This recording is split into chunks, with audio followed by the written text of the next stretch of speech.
देंगे और जून ही नीचे कूद जाती है और उसकी भी मौत हो जाती है। देन अपने को वीआईपीज को बात करते हुए दिखाते हैं। ये लोग आपस में बात कर रहे होते हैं कि प्लेयर 222 के मरने के बाद अब बेबी का क्या होगा।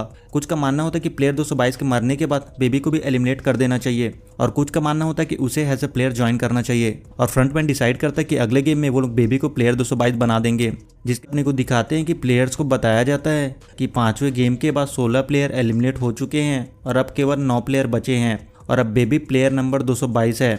बट ये बात बाकी लोगों को पसंद नहीं आती और वो बेबी को मारने के लिए आगे बढ़ते हैं, बट गार्ड्स उन्हें रोक लेते हैं और बोलते कि अब से वो लोग वायलेंस नहीं कर सकते। Other hand mister Choi police station में होता है और उन्हें सारी बात बताता है, बट ऑब्वियस है उन्हें मिस्टर चोई की बात पर यकीन नहीं होता और वो लोग कैप्टन पार्क को फ़ोन करके सब कुछ बता देते हैं। तभी मिस्टर चोई पुलिस से अपना फ़ोन छीन लेता है और डिटेक्टिव हान को कॉल करता है और उसे सारी बात बता देता है कि कैप्टन पार्क उन लोगों के साथ मिला हुआ है। इधर कैप्टन पार्क समझ जाता है कि उनका राज खुल चुका है और वो डिसाइड करता है कि वो सबको खत्म कर देंगे। देन कैप्टन पार्क सबको मारना स्टार्ट करता है, बट डिटेक्टिव हान उसे मार देता है और अब केवल डिटेक्टिव हान और किम बचे थे। किम डिटेक्टिव को बोलता है कि उनकी दूसरी टीम भी मर चुकी है और आइलैंड को ढूंढने की उसकी असली वजह कुछ और है। डिटेक्टिव बताता है कि उसका भाई उस आइलैंड पर है और अगर वो उसे नहीं ढूंढेगा तो आगे उसे मौका नहीं मिलेगा। अपने को दिखाते हैं कि लास्ट गेम से पहले सभी प्लेयर्स को डिनर के लिए बुलाया जाता है और यहाँ इन्हें बताया जाता है कि लास्ट गेम में कौन कौन एलिमिनेट हो सकता है।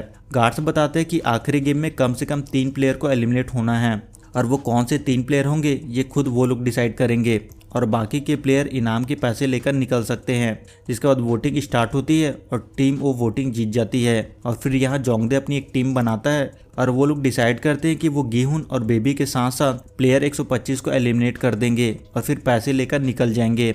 मीनवाइल रात में एक गार्ड गीहुन के पास आता है और बोलता है कि उसे लीडर ने बुलाया है। जिसके बाद गीहुन फ्रंटमैन से मिलता है, जहाँ इन्हू गीहुन को बताता है कि उसके पास उसके लिए एक ऑफर है जो उसके और बेबी के लिए ज़रूरी है, क्योंकि अब तक वो समझ चुका होगा कि अगले गेम में बाकी लोग उसे और बेबी को टारगेट करेंगे, बट वो केवल उन दोनों की मदद करना चाहता है।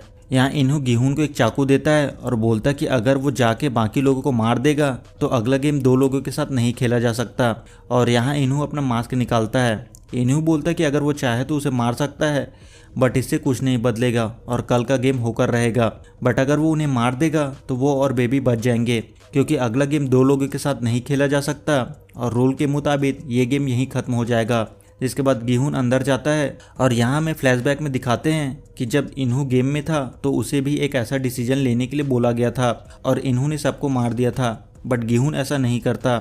जिसके बाद अपने को दिखाते हैं कि नंबर 11 मास्कमैन के पास आती है और उसे प्लेयर 246 के सारे रिकॉर्ड्स डिलीट करने के लिए बोलती है और मास्कमैन उसके सारे रिकॉर्ड डिलीट कर देता है। बट मास्कमैन 11 को बताता है कि एक और जगह जहाँ सारे रिकॉर्ड्स हार्ड कॉपी में रखा हुआ है और वो जगह कैप्टन के लॉकर में है, जहाँ कैप्टन के अलावा केवल वो जा सकता है। जिसके बाद नंबर 11 मास्कमैन को वहाँ लेकर आती है और फिर इन दोनों में फाइट होती है और इन दी एंड नंबर 11 मास्कमैन को मार देती है। जिसके बाद नंबर 11 रिकॉर्ड रूम में जाती है और सारे रिकॉर्ड्स को जला देती है। दूसरी तरफ गार्ड्स प्लेयर 246 पर हमला करते हैं, बट तभी यहाँ डिटेक्टिव और किम आ जाते हैं और उन्हें मार देते हैं। प्लेयर 246 उन्हें बताता है कि वो उन लोगों में से नहीं है, वो तो उनसे भागने की कोशिश कर रहा था और प्लेयर उन्हें आइलैंड के बारे में बताता है। जिसके बाद अपने को दिखाते हैं कि सभी प्लेयर्स को फाइनल गेम के लिए लाया जाता है और इस गेम का नाम होता है स्काई स्क्विड गेम।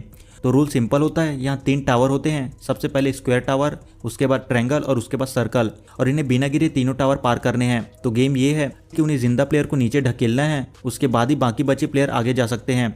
उन्हें एक या एक से ज़्यादा प्लेयर एलिमिनेट करने हैं, तभी वो लोग अगले राउंड में पहुंच सकते हैं। और लास्ट में सर्कल टावर में जो प्लेयर बचे होंगे वो प्लेयर गेम जीत जाएंगे। बट टाइम से पहले अगर उन्होंने एक भी प्लेयर को नीचे नहीं गिराया तो टावर में मौजूद सारे प्लेयर एलिमिनेट हो जाएंगे। टावर के बीचों बीच एक बटन होता है, जैसे ये लोग उसे दबाएंगे तो गेम स्टार्ट हो जाएगा और उनके पास 15 मिनट का टाइम होगा। खैर, तो ये सब लोग डिसाइड करते हैं कि सबसे पहले वो प्लेयर 222 को एलिमिनेट करेंगे, बट म्यूंगजी उन्हें रोक लेता है क्योंकि उसका मानना होता है कि प्लेयर 456 बेबी को बचाने के लिए कुछ भी कर सकता है और वो किसी भी हाल में उसे अलग नहीं होने देगा और वो लोग 2 लोग को एलिमिनेट नहीं कर सकते।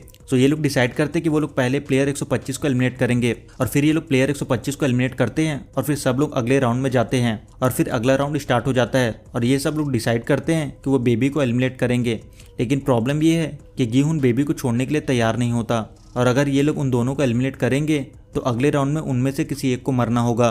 जिसके बाद वो लोग बच्ची को छीनने का प्लान बनाते हैं। ये लोग एक रस्सी बनाते हैं और गीहुन को अपनी बातों में फंसाकर उससे बेबी छीनने की कोशिश करते हैं, लेकिन गीहुन चाकू निकालकर उस रस्सी को काट देता है और तभी यहाँ म्यूंगजी प्लेयर 336 को धक्का दे देता है और म्यूंगजी गीहुन को बोलता है कि अब वो उसके साथ है और यहाँ म्यूंगजी सबको बताता है कि वो बेबी उसका है। जोंगडे बोलता है कि अब उन्हें लड़ने की ज़रूरत नहीं है, अगले राउंड में वो लोग डिसाइड करेंगे कि उन्हें क्या करना है। जिसके बाद जोंगडे प्लेयर 39 को मारकर उसे अधमरा कर देता है। उसका प्लान होता कि अगले राउंड में वो लोग स्टार्ट बटन दबाकर उसे फेंक देंगे और गेम खत्म हो जाएगा, पर गिहुन इसके लिए तैयार नहीं होता। तभी प्लेयर 353 और 203 म्यूंगजी और गिहुन को मारने की कोशिश करते हैं, पर म्यूंगजी और गिहुन उन्हें मार देते हैं। जिसके बाद म्यूंगजी जोंगडे को भी एलिमिनेट कर देता है। बट यहाँ होता ही है कि प्लेयर 39 डर से खुद अपनी जान दे देता है और अब अगले राउंड के लिए 3 लोग बचे होते हैं, बेबी, म्यूंगजी और गिहुन। मतलब अब उन तीनों में से किसी एक को मरना है। जिसके बाद म्यूंगजी आगे जाता है। म्यूंगजी बेबी उसे देखकर उसे रुकने के लिए बोलता है। गिहुन समझ जाता है कि वो बेबी को एलिमिनेट करके इस गेम को जीतना चाहता है। गिहुन उसे समझाने की कोशिश करता है कि वो उसे आने दे और वो खुद को एलिमिनेट कर देगा, क्योंकि उसने जून ही से बेबी को बचाने का वादा किया है। लेकिन म्यूंगजी उसकी बात नहीं सुनता। जिसके बाद लास्ट में गिहुन बेबी को दे देता है, बट टाइम खत्म होने से पहले वो अगले राउंड में पहुंच जाता है और फिर इन दोनों में फाइट होती है और लास्ट में म्यूंगजी एलिमिनेट हो जाता है। बट प्रॉब्लम ये थी कि इन लोगों ने गेम स्टार्ट करने के लिए बटन को नहीं दबाया था। मतलब अब गिहुन या फिर बेबी में से कोई एक ही बचेगा। जिसके बाद गिहुन गेम स्टार्ट करता है। नंबर 11 ये सब देख रही होती है और वो खुद को गोली मारने वाली होती है, बट बेबी की आवाज़ सुनकर वो रुक जाती है। वहीं अब गेम में बेबी और गिहुन बचे होते हैं। गिहुन बोलता है वो रेस का घोड़ा नहीं है, वो एक इंसान है, और वो खुद की जान दे देता है और गिहुन खुद को एलिमिनेट कर देता है। तभी एक गार्ड फ्रंटमैन को बताता है कि कोस्ट गार्ड आइलैंड तक पहुंच रहे हैं। जिसके बाद सभी लोगों को इवैक्यूएशन पॉइंट तक आने के लिए बोला जाता है। जिसके बाद सब लोग इवैक्यूएशन पॉइंट तक आते हैं और आइलैंड से निकल जाते हैं। इधर डिटेक्टिव आइलैंड पहुंचता है और वो देखता है कि वहाँ बॉम्ब लगा हुआ है और 30 मिनट के अंदर सब खत्म हो जाएगा। डिटेक्टिव अंदर पहुंचता है, लेकिन तब तक वहाँ से सब निकल चुके थे। डिटेक्टिव देखता है कि इन्हू बेबी के पास आता है और उसे लेकर निकल जाता है और डिटेक्टिव से पूछता है कि उसने ऐसा क्यों किया, और फिर सब वहाँ से निकल जाते हैं और आइलैंड ब्लास्ट हो जाता है और नंबर 11 और डिटेक्टिव भी वहाँ से निकल जाते हैं। जिसके बाद अपने को दिखाते हैं कि कोई आकर गिहुन के पैसे ले जाता है और फिर अपने को 6 महीने बाद का सीन दिखाते हैं। प्लेयर 246 नंबर 11 की फ़ोटो बनाता है और वो उससे पूछता है कि क्या वो उससे मिल चुका है। 11 बोलते कि वो पहले यहाँ काम करती थी तो शायद उसने उसे देखा होगा। जिसके बाद नंबर 11 को ब्रोकर का कॉल आता है और वो बोलता है कि उसकी बेटी को किसी ने चाइना में देखा है, जैसा उसने बताया था उससे मिलता जुलता है। वहीं डिटेक्टिव हंग अपने घर पहुँचता है तो वो देखता है कि वहाँ बेबी है जो गेम की विनर है और उसके पास एक एटीएम कार्ड होता है, और जब वो एटीएम चेक करता है तो उसमें 45 बिलियन वॉन होते हैं। वहीं नंबर 11 एयरपोर्ट पहुंचती है चाइना जाने के लिए। जिसके बाद अपने को यूएसए में एलए का सीन दिखाते हैं, जहां इन्हू गिहुन की बेटी के पास पहुंचता है और उसे बताता है कि उसके फादर ने उसके लिए कुछ सामान छोड़ा है और वो इस दुनिया में नहीं रहे, और उसे प्लेयर 456 का ड्रेस और एटीएम देता है। जिसके बाद अपने को दिखाया जाता है कि इन्हू देखता है कि एक लेडी एक आदमी के साथ ताक्षी गेम खेल रही है, सेम वैसे ही, और फिर लेडी इन्हू को देखती है और सीज़न 3 यहाँ से ख़त्म हो जाता है।